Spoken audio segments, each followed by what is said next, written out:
And so finally he had to admit, well, it's the 1924 Egyptian, what we know as the Hafs text. And he mentions it in this video. That 1924 Hafs text is the one that we find. And he tries to explain why is it that that was chosen in 1924. What he didn't explain is that was only chosen for one city, the city of Cairo in Egypt. And it was only for the Department of Education because all of the answers coming from these high school students' tests, standardized tests, had so many different answers that they had to make one Quran, the unified Quran, just for Egypt. It became standard for all of Egypt then in 1936, known as the Farouk edition, and it was only standardized for all of the world in 1985, 25 years ago. Now, he didn't mention all this in his little video, but nonetheless, let's get back to what he was saying. Today, most Muslims read the Quran in a text that is referred to as the Egyptian edition of 1924. But this is not the only text of the Quran that is read throughout the world.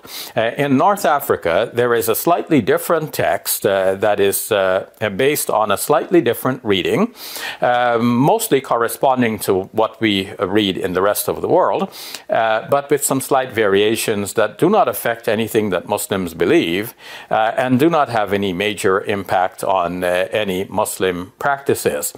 And then too, in some parts of Africa, there is another reading of the Quran and a matching manuscript that is prevalent. And here too, we find some slight variations that do not affect Muslim beliefs and do not affect Muslim practices in any significant degree. So he was talking about the differences, or the fact that there were differences. So that's quite an admission. And Colin brought this up in his video. And Colin was saying, isn't this the same thing that we used to say about the fact, the roughly 40 verses there in the Bible? When you point them out, there's no theological difference, there's no doctrinal differences between them. And he was trying to take that same line, and that's what Colin so brilliantly brought out and put forth. But I was fascinated by that there are no differences. I'd like to see if that is the case, because I remember when Hatun and I introduced this back in 2016 at Speaker's Corner, and we lifted up and held up those 26 different Qurans, Arabic Qurans, there at Speaker's Corner, and the reaction we got from everybody, and one of the comebacks was always, these are no different. They all say the same thing. When you look at the Hafs or you look at the Warsh, that's the one that Shabir Ally was referring to. That's the one in North Africa. That's the Warsh that's very popular there. When you look at them, there's no difference whatsoever. None whatsoever. And so he's saying that again in this video. No difference between them. No belief. He must have said it about 5 or 6 times. It doesn't bring any difference between belief and practice. Let's see if that's the case. Let's just see if that's the case. So let's look at the beliefs and practices. Or let's just look and see if these make a difference, if there's any theological differences. I'm just going to look about 6 of them. Her team has already found 93,000 differences. 93,000 differences between just 23 of these different Qurans. That Shabir Ally is saying, well, they don't give us any beliefs differences. There's no changes of beliefs. There's no changes of practice. He kept on repeating this, as is to allay the fears of those who say, wait a minute, we were told that they were all the same, that there's only one Quran, and there's always been only one Quran. I'll be getting back to that. And I want to just go through with you these sliced, and you decide whether or not there's any differences between the different versions, the different Arabic Qurans. And remember, what Muslims claim is that this book was preserved in heaven. Chapter 85, verse 22 of the Quran says that as well. So it's not just the Muslims saying this. It's very much what the Quran itself says. And if this is the case, it cannot have any human interference. Because if it has any human interference, then it is open to criticism. And we're talking about 93,000 differences. Now, he'll explain that later on in the video, but before we get to that, let's just look at these variants that we're going to put up. And the first one I'm going to put up is Surah 1:4, because that's the one Muslims always point to. That's one they always want to go to. That's the one that's their default one. To say, see, this is nothing. This is really nothing. Here it is. Take a look at this. Surah 1:4. Surah 1:4 has the word Maliki in the Hafs. There you see it on the left. The Hafs is Maliki with the dagger aleph. I've circled it in red there. You can see the aleph that's sticking straight up. The only owner. Maliki Yaumi al-Dini is what it says, the transliteration. Now, the translation for that is the only owner of the day of recompense. That's in the first chapter of the Quran. In the Warsh, the one that Shabir Ally is referring to, that's popular in North Africa, it's Maliki, which is the king. It doesn't have the Dagar Aleph. It's just the Fatah. You can see it. I've circled it there. So in one case, it's the owner of the day. The other is the king of the day. That's not really that much important. In fact, you're not going to get too many people that are going to quibble on it. And that's why Muslims like to go to that one as their example, as their default, because it says, see, you could be the owner of the day or the king. It doesn't matter. You're the same person. A king is the owner of the only owner of the day, or the king of the day is the same as the owner. Either way, you can go back and forth. So therefore, I can see why they default onto that. How about this one here? Let's go to this one here. This is Surah 3, Ayah 146. And how many a prophet fought with whom were many worshippers of the Lord? That's Qatala. And you can see there is the Dagar Aleph again.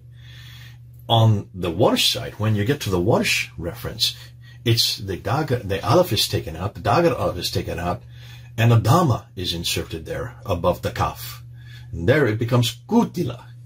So instead of Qatala, it's Qutila with a Kasra under the team. So you have the translation in one side is how many prophet fought with whom were many worshippers of the Lord.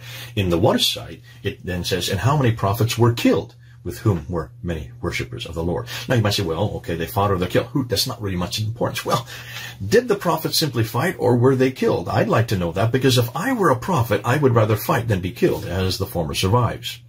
So there you can see it's not really a theological difference, but it makes a big difference as to whether or not they just fight or are killed. Let's go to the next one, chapter 38 here. Now here's the difference. This is chapter 38, verse 45. And in this case, we're looking at the Hafs, which is the standard one, the one that was chosen in 1924. And we're looking at Al-Bazi. In this case, the word is Ibadana, with a Dagar Aleph there after. You can see it there above the B. So the translation would be, and remember our slaves, plural. Did you notice that's plural there? With the Ibadana, Ibrahim, Isaac, and Yaqub, owners and it goes on about these three. In Al-Bazi, the Dagar Aleph is not there. It's just a Fatah. And what's fascinating, the Dagar Aleph above the beam is missing. So it's just Abdana. No Dagar Aleph. So it's singular. So it would be translated, and remember our slave, Ibrahim, Isaac, and Yaqub, owners. You can see a problem right away. Are there three listed slaves of Allah or just one? Either Al-Bazi doesn't know how to count, or in this case, it's a grammatical mistake, and that's exactly what we're saying. This is a grammatical mistake. So that would cause a lot of problems, because how can you have a grammatical mistake in one of God's 7 ahruf, as he keeps on talking about 7 ahruf. Now remember, we're up to 37 different ahruf, so this is no longer 7, but that's the 7 ahruf that they have to get from the tradition. We'll get into that. That's a whole other video about the ahruf and the readings. Nonetheless, can you see, he's at this time, already we're going to see that there are, we do have a real difference between the two texts. Let's go to look at another one, and this is chapter 43, verse 19. And it's, in the Hafs, it's ibadu, slaves, translation, and they make the angels who are slaves of the beneficent females. So ibadu, but in the Ra translation, or the Ra reading, it's inda, so it's a completely different word. Can you see that? Look at what's underlined in green, then look what's underlined in yellow. So here you have inda. Inda is a completely different word, and it means in the presence. So whereas in the Hafs it says, and they make the angels who are slaves of the, really that should be Allah, females. In the recitation, it's, and they make the angels who are in the presence of Allah, females. Now, there are two problems here. One is, are the angels slaves of Allah or simply in the presence of Allah? Or a second problem, is it the slaves or those in the presence of Allah who are made females? Now, if I were an angel, I would prefer to be in God's presence rather than his slave. Furthermore, being male, if I were an angel, I would prefer if the slaves were made females. Thank you, not myself. So you can see, regardless of whether you want to say this is not a theological problem, this is not so much a theological problem. Well, Some may say so, because who are in God's presence that are made females? Are they the slaves or just people who are in their presence? So you can see you've got to deal with which is the one, the standard that is in heaven, which is the one that is on those eternal tablets. And it's fascinating that in every case, in this case, Hafs has got it correct, because in the case of the number of people, whether or not with the Ibadana, with the three listed slaves of Allah, Abraham, Isaac, and Yaqub, there you can see that the Hafs has got it correct. So which suggests to be, in every case so far, Hafs has been correct. In this case, there is a difficulty between the two texts. Now let's go to chapter 46, verse 15. In here you see ihsanan. So it says, and we have enjoined on man doing good to his parents. Doing good is how that is translated in the Hafs text. In the Al-Duri, which is fascinating, because Al-Duri has really two different Qurans. He actually contradicts himself later on. But in this case, this is the Abu Amir al-Allah version of his readings. It is Husnan. Instead of Isanan, it's Husnan, which means beauty. So on the Hafs side, and we have enjoined on man doing good to his parents, in the Al-Duri translation, and we have enjoined on man beauty to his parents. So the problem here is, are men supposed to do good or be beautiful to their parents? Now, I'm a parent. I have 3 boys. And I would prefer that my boys were good rather than being beautiful. To me, that makes a big difference. So you can see that would make a huge difference. Not so much theologically, but it's certainly in the application, it would make a big difference. Let's go to another one. And this is probably what I'll end with. And that's Surah 98, verse 6. In the Hafs translation, or version, it has bareyati. Bareyati is the word you can see underlined in green. Creatures. In the Warsh, which is the one that's used in North Africa, it's the Al-Asbahani version of the Warsh, because there's more than one. The word is al-bareyati. Bareyati, with the glottal stop there. Underlined in yellow. You can see there that's completely, it is a different word, especially at the end. So that refers to as the innocent. So the translation in the Hafs would be, indeed they who disbelieved among the people of the scriptures and the polytheists will be in the fire of hell, abiding eternally therein. Those are the worst of creatures. So it's talking about us, really, Christians. In the Warsh, which is popular in North Africa, the translation would say, indeed, they who disbelieved among the people of the scriptures, that's us, and the polytheists, those are the heathens, will be in the fire of hell, abiding eternally therein. Those are the worst of the innocent. Well, now, there are 2 problems here. One is, are Christians the worst creatures, or are we innocent? And if we are innocent, what are we, along with the Jews and the polytheists, doing in hell? So that has a theological problem. You can do a doctoral thesis just on that, depending on how you're going to place that. Are we innocent, or are we just the creatures in hell? And so you can see that completely changes the theology, changes the meaning. So when Shabir Ally gets up there and he says this doesn't change the belief, it doesn't change certainly the practice, he has to repeat that over and over again to placate the people who are watching him. I would suggest they be careful. Now we've just looked at 6 or 7. We could look at 93,000 and look at the differences. I don't have time, nor do you have the time, nor would you want to, but this could be a huge work that we need to do, because I'd like to know exactly how he knows that this doesn't change the meaning. If I've just come up with 6 of them here, which has changed the meaning in every case. And in some cases, because of the fact that it changes the meaning, it goes against exactly what he is saying.